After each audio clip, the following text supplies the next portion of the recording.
el monte al que nosotros estábamos acostumbrados a ir, a pesar de que era el mismo monte, pero había algo espiritual que se estaba moviendo allí. El monte al que nosotros estábamos acostumbrados a ir estaba lleno de lodo, estaba lleno de ramas secas en el suelo, tenía matas muy pegadas, árboles muy pegados. Pero este ya no era así, sino que estaba totalmente limpio. Ella decide entrar y cuando ella va por la mitad del camino, yo me quedé hacia atrás, yo me quedo atrás y ella está caminando y yo la llamo porque yo sentí por el espíritu que ese no era el camino. Yo la llamo, cuando yo la llamo, ella se asusta y quiere venir para donde yo estoy. En ese momento yo comienzo a hablar en lengua y de repente sentimos un estruendo que cayó, como que algo cayó sobre nosotros y sobre ese territorio. Ella regresa, yo le digo, ¿qué vamos a hacer? Y ella me dice, hija, ya el pleito está casado, vamos a entrar al monte. Cuando llegamos al monte, en la entrada del monte, hay una puerta, pero debo decir también que cuando sentimos ese estruendo que cayó, el monte volvió a la normalidad. Cuando decidimos entrar y estamos allí, vamos a orar como siempre lo hacemos. Y de repente viene un hombre y se acerca a nosotros. Este hombre no tenía el brazo derecho. Tenía un lado de la cara totalmente abollado, como que una patana lo había chocado y le había desbaratado un lado de la cara. Le faltaba una oreja, en el medio de la cabeza tenía como si fuese un hoyo. Pero lo que más me impresiona, que era lo que te comentaba Jairo, o lo que más llamó mi atención, fue que este hombre tenía esta crema que ustedes usan para afeitarse, de este lado de la cara que tenía bueno, o sea, no se le veía prácticamente la mitad de la cara, solamente se le veía el ojo y una ceja. Y él nos pregunta, ¿cómo ustedes llegaron aquí? Nosotras les respondemos específicamente, yo le digo, por el espíritu, ábranos que vamos a entrar.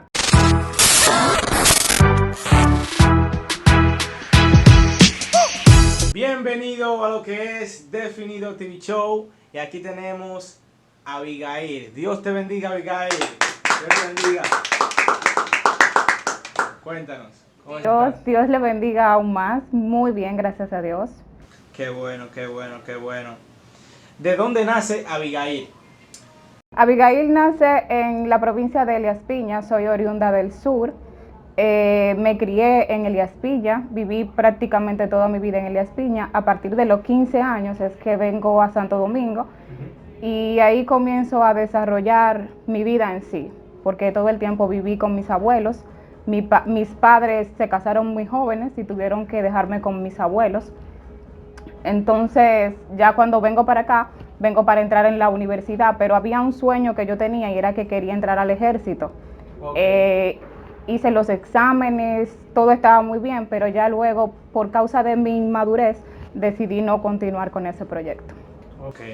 ¿Y en qué momento conoces a Dios? ¿En qué momento decides dar el paso a buscar de Cristo? Yo conozco a Dios a los 21 años. Como dicen, no lo conocí porque acepté en el momento su llamado, sino a través de dolor. ¿Dolor? ¿Por qué dolor? Porque viví un tiempo muy doloroso de depresión, de angustia y de desesperación. A los 21 años yo me involucré con una persona que tenía aproximadamente 40 años, o sea, me doblaba la edad. Y este hombre obviamente tenía mucho más experiencia que yo. En un momento determinado, él se fue a Nueva York y allá estableció una relación con otra persona. Eso me dolió muchísimo porque yo entendía que le había dado todo lo que yo era. O sea, a mis 16 años, cuando yo vengo a Santo Domingo, comencé con un acto de medio rebeldía. Me voy a explicar por qué. Porque yo no me había criado con mis padres y a pesar de que ellos me dieron todo lo bueno y lo excelente y no me dejaron abandonada, quizás como en ese momento yo pensaba, porque me había quedado con mis abuelos, así había una falta dentro de mí, que no la podía cubrir mis abuelos ni la podía cubrir un tío, sino que yo entendía que la tenía que cubrir mis padres. Cuando yo vengo aquí, comienzo a hacer mi vida, o sea, de una manera un poco rebelde. Y ahí es donde conozco a este señor y este señor se aprovecha de esta situación. Luego que él se va, yo entro en una depresión muy tremenda, muy tremenda, porque él comenzaba a manipularme.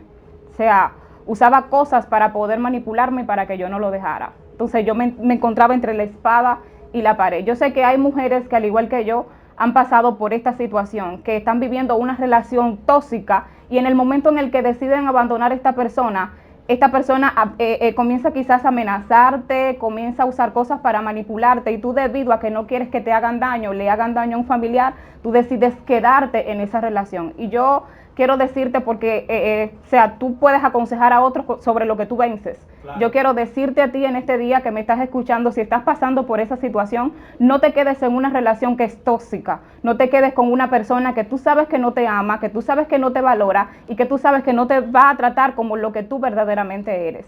Sal a tiempo antes de que pueda pasarte quizás lo que hoy en día estamos viviendo con los feminicidios. Esta persona me amenazaba, me perseguía, y debido a que yo me encontraba entre la espada y la pared, yo entré en una depresión, yo no comía, yo no me levantaba de mi cama, y la depresión fue tan fuerte que en una ocasión mi madre se vio tan desesperada que al verme tirada en una cama había rebajado muchísimo, y lo último que hice fue que fui y me corté todo el pelo, me rapé a caco, porque yo entendía que ya yo no era una mujer que servía o que valía para nada. Ajá. En medio de esta desesperación, ahí es cuando conozco a Dios. Se acercan unos pastores que fueron en busca de un primo mío que estaba en mi casa, y mi primo no le interesaba este acercamiento de estas personas, pero ellos fueron dirigidos por el Espíritu. Quizá en ese momento ellos entendían que fueron por mi primo, pero Dios lo había dirigido a ellos por mi vida, porque verdaderamente ya yo había intentado quitarme la vida 4 veces. Y no lo había podido lograr, porque hay algo que yo entiendo, Jairo, y es que cuando alguien tiene propósito, no importa cuántas veces tú intentes quitarte la vida, no lo vas a poder lograr, porque la palabra dice que Dios le dijo a Jeremías: antes de que te formaras en el vientre de tu madre te escogí, te santifiqué y te di por profeta a las naciones, haciéndole entender Dios a Jeremías de que antes de que él pudiera estar en el vientre, es más, antes de ser un simple espermatozoide, ya Dios lo había escogido con un propósito y con un destino eterno para que cumpliera una asignación en la tierra. Así que si, al igual que yo, en algún momento determinado tú has atentar contra tu vida, yo quiero decirte que no lo vas a poder lograr, porque el propósito de Dios va a ser evidente y eficaz en tu vida. Mira, tú que estás pasando por depresión, tú que estás pasando por angustia, tú que estás pasando por desesperación, tú que entiendes que no hay salida, yo hoy quiero brindarte ese mismo personaje con el cual yo tuve un encuentro y del cual le voy a hablar en este momento. Amén. Estas personas llegan, yo estoy encerrada en mi habitación y el pastor le dice al joven: yo quiero orar por la casa, a mi primo. Y él le dice: sí, no hay ningún problema. Y cuando el pastor está en medio de la sala, dice: hay una joven que está en la habitación a mano derecha, pero no había manera de que el pastor pudiera darse cuenta que yo estaba ahí en la casa, ni que específicamente en esa habitación, porque las habitaciones estaban cubiertas, o sea, no había manera de que él pudiera darse cuenta por sí mismo. Y recuerdo que él dice: hay una joven en la habitación que está a mano derecha. Y se dirigió sin pedirle permiso a nadie y abrió la puerta, y cuando él abrió la puerta yo estaba acostada. Yo amo ese tipo de gente que son locas en Dios, porque la palabra dice que las cosas del Espíritu son locura para los que se pierden. Amén. O sea, quizás tú no vas a poder entender en el momento que está haciendo alguien que está siendo dirigido por el Espíritu, pero el que está dirigido por el Espíritu sabe que Dios no lo va a dejar en vergüenza. Este hombre abrió la puerta y yo me sorprendo, porque no sabía quién le había dado autorización para cruzar a mi habitación. Él entró así. Él entró. Y lo más sorprendente es que me dice: mi primer nombre es Cindy, mi segundo nombre es Abigail. En ese territorio todo el mundo me conocía por Cindy, nadie me conocía por Abigail. Y yo recuerdo que él me dice: Abigail Cubilete, así te dice Dios, párate de ahí en el nombre de... Y yo me quedo, ¿cómo es eso? O sea, yo miro a mi primo porque entendí que mi primo le había dado la información, porque en ese momento yo no entendía que aquel que está bajo el Espíritu tiene revelación divina. Y yo me quedo atónica porque no sabía qué hacer. Y él comienza a hablarme de parte de Dios. Y llegó un momento en donde ya yo no podía escuchar a este hombre, o yo no escuchaba la voz de este hombre, sino que yo escuchaba directamente la voz de Dios hablando a mi corazón y a mi espíritu. Es allí cuando decido ponerme de pie. Y recuerdo que cuando yo me paro de la cama, él le dice a la cama, se para al frente de la cama y le dice a la cama: ahora le ordeno al espíritu de Abigail que se incorpore en su cuerpo. O sea, porque te estoy diciendo que yo estaba viviendo una depresión tremenda, literalmente. Él parece que yo me paré de mi cama, pero mi espíritu se quedó acostado. Dios mío. Fue algo poderoso. Yo recuerdo que caí, lloré bastante, pero ese no fue mi encuentro. Mi encuentro fue cuando esas personas se fueron. Entonces ahí fue cuando yo tuve una visitación de parte del Padre, cuando me llamó Él por mi nombre y cuando me dijo, yo estoy aquí, yo siempre he estado aquí, nunca te he abandonado, nunca te he dejado sola y quiero que entiendas y sepas que eres mi niña preciosa y eres mi profeta porque yo te escogí para que le profetices a las naciones. Yo en el momento no entendía, pero entendí que ya mi vida no era lo que yo entendía que era. Ya mi vida no dependía de un hombre, mi vida no dependía quizás de que yo en algún momento fui, como decimos popularmente, como la mami chula. Ya mi vida no dependía de eso, sino que había algo más, una esperanza más por la cual yo me quería poner de pie, levantarme y seguir adelante.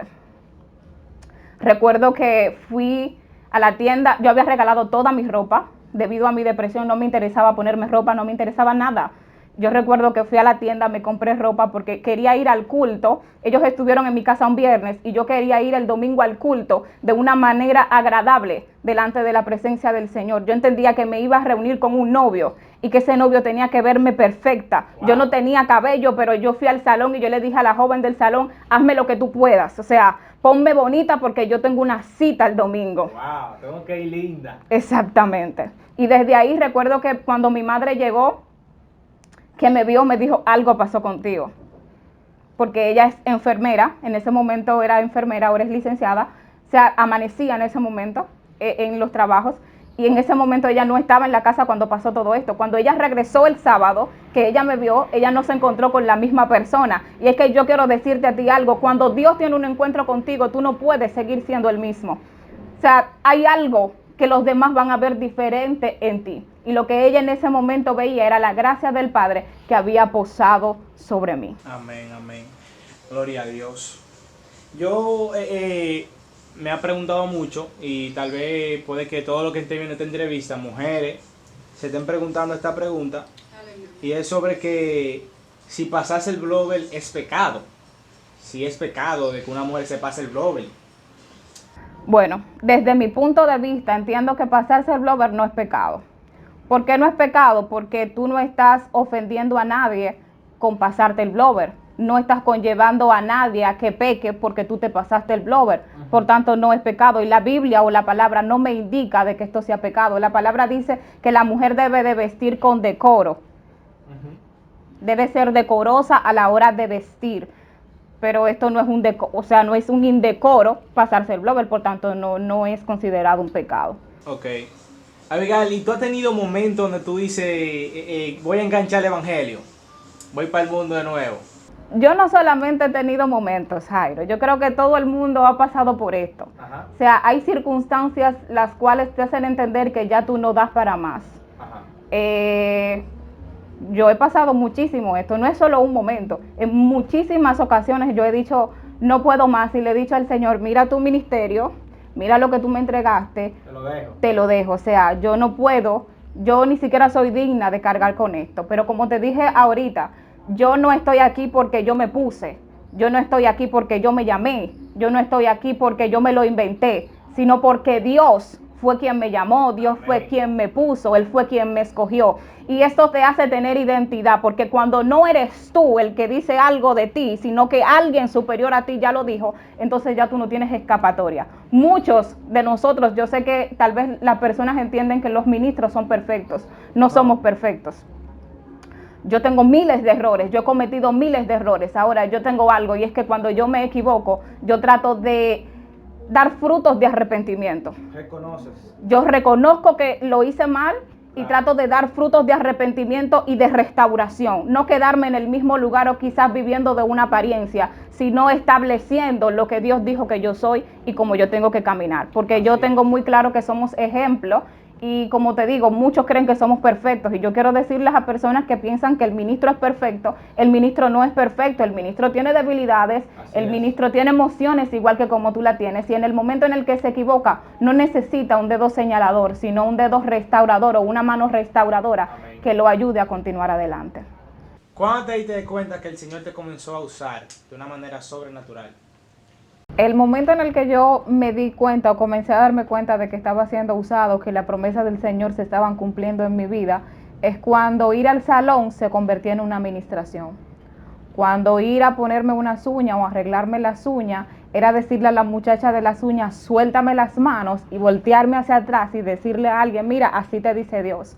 Y de repente se convertía en una administración y ahí todo el mundo comenzaba a llorar, el que estaba en el suelo se levantaba y el que estaba deprimido pues volvía a la normalidad, entendía que Dios estaba hablando con su vida. Recuerdo que en una ocasión fui a un salón porque una amiga me invitó y allí se metió una unción tan pero tan fuerte que yo estaba en el secador y yo entendía que algo me estaba quemando y era la unción. Y recuerdo que llamé a la dueña del salón y comencé a ministrarla de parte de Dios y ella sintió la ministración tan fuerte que ella dijo, aquí todas tenemos que ser ministradas, y cerró el salón con la que estábamos ahí adentro. Y ahí se armó una locura espiritual que desde ahí yo comencé a darme cuenta que Dios me usaba de una manera sobrenatural. ¿Y ha tenido momentos, ha tenido experiencia con demoníaca, ha tenido experiencia con demonios? Fíjate que sí. Recuerdo que en un momento yo iba a pagar mi casa y ahí en la Duarte con París, recuerdo que había una señora, una mujer que me había entrado la mano en la cartera y yo no sabía, porque cuando tú estás en la Duarte son tantas las personas que están a tu alrededor que tú miras para un lado. ¿Me entiendes? Entonces recuerdo que el Espíritu Santo me dijo, voltea hacia atrás. Y cuando yo volteé, ella había abierto el bolsillo y tenía la mano con el dinero en la mano. Y yo fue una reacción por el Espíritu, porque yo le hablé en lengua reprendiendo el espíritu de robo y la señora cayó por el suelo y comenzó a ranearse y decía, suéltame, suéltame. Y la gente se comenzó a hacer una ronda ahí y sí, yo hablando en lenguas y ella me decía que la soltara, pero yo no la tenía agarrada, ella estaba en el suelo echando hacia atrás. Y recuerdo que un señor de una de las tiendecitas de chinos que siempre están por ahí, el guardia me dice, ven para acá adentro, y luego me dice, yo no sé qué fue lo que tú hablaste, pero esa tipa tiene a todo el mundo en zozobra aquí. Okay. O sea, ella está acostumbrado a hacerlo, por tanto entendí que fue el espíritu de robo lo que me exhortaba a mí que lo soltara. Ok. Yo estaba hablando contigo los otros días y tú me contaste sobre un testimonio que tuviste una experiencia en un monte. Cuéntanos de eso para los oyentes que estén ahí. Yo recuerdo que en un momento determinado yo conjuntamente con una sierva de la iglesia, una anciana, decidimos ir a un monte que nosotras estamos acostumbradas a buscar a Dios. En el momento en el que decidimos salir para allá, desde que salimos de la casa, comenzamos a darnos cuenta que habían cosas que no estaban siendo normales, pero también había un espíritu de distracción que nos llevaba distraída. Nosotras íbamos hablando de cosas que nos estaban aconteciendo en el momento, íbamos enfocada en eso. En determinado momento, cuando subimos la parte del monte, allá arriba había un colmado y ella me dice que se quiere detener para comprar agua porque estábamos haciendo un ayuno, pero lo íbamos a hacer con agua. Yo le digo que sí, que está bien. Ella se para, entra al colmado y pide 7 botellitas de aguas. Allí habían unos cuantos jóvenes y uno de esos jóvenes sale del grupito y va al colmado, coge una de las botellitas de agua y se la bebe. Cuando yo veo esta reacción, yo me acerco y le pregunto que qué pasa y él me dice, no pasa nada. Yo, tranquilo, no pasa nada. Ella paga el agua y cuando le va a pagar a la muchacha el agua, la muchacha tiene un espíritu raro, como si no fuese ella. Nosotras nos miramos y decidimos seguir caminando hacia el monte. Cuando vamos acercándonos al monte, nos damos cuenta que había como si fuese una lápida, algo que lo acababan de hacer, pero esto no estaba ahí en todos los momentos en el que nosotros nos condujimos al monte en tiempos anteriores. Cuando llegamos al monte, el monte tiene una entrada. En esta entrada se encontraban 2 perros, uno a mano derecha y la otra a mano izquierda, el otro a mano izquierda. El camino del monte ya no era el mismo, se veía totalmente blanco, como si le hubiesen tirado un cal o algo blanco, y el monte no era así. Cuando nosotras llegamos, al estar un poco entretenidas, no nos estábamos dando cuenta de esto. Los 2 perros estaban ahí, ellos no hicieron ningún forcejeo para que nosotros entremos, simple y llanamente estaban los 2 en la entrada del monte.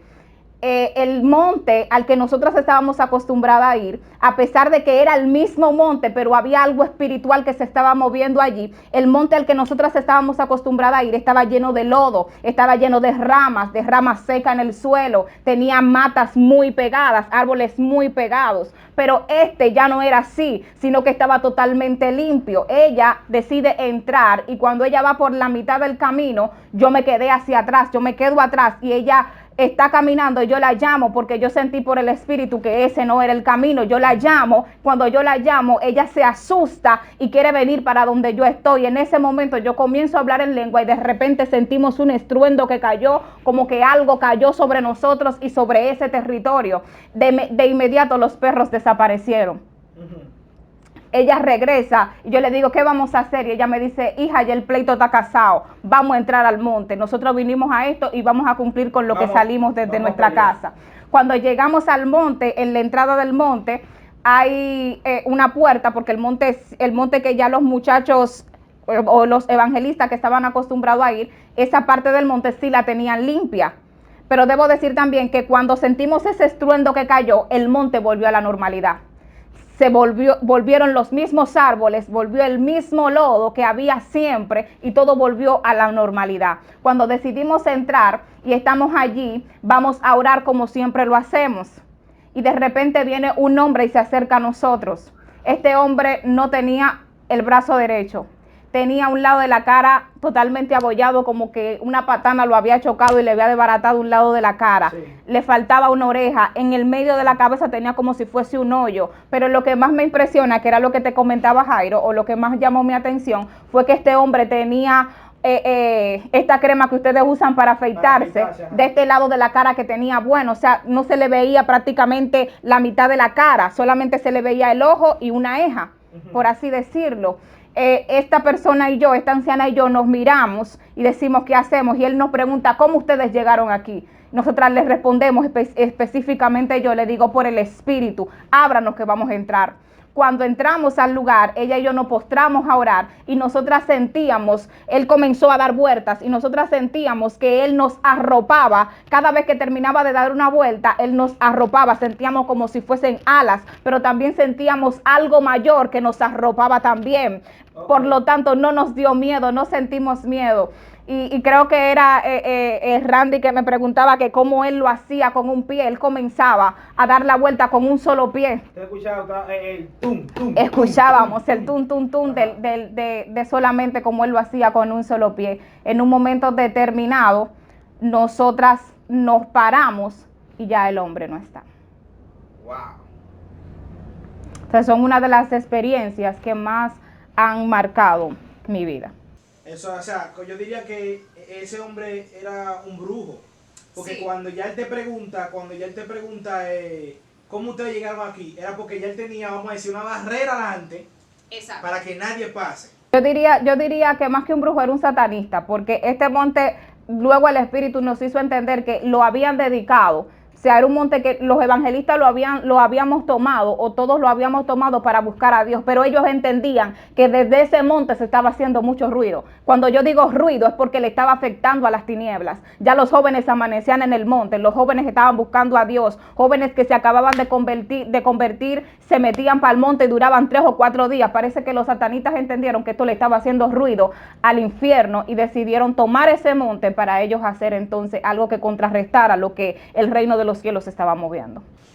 Pues bien, pues gracias Abigail por estar con nosotros en Definido TV Show. Eres bienvenida. Así que Dios te bendiga, Dios te guarde. Mi gente, los que estén viendo esta entrevista, no olvides darle like, suscríbete a nuestro canal, comenta debajo si quieres otra reflexión con la profeta Abigail. Así que ya saben, mi gente, Dios le bendiga, Dios le guarde. Bye.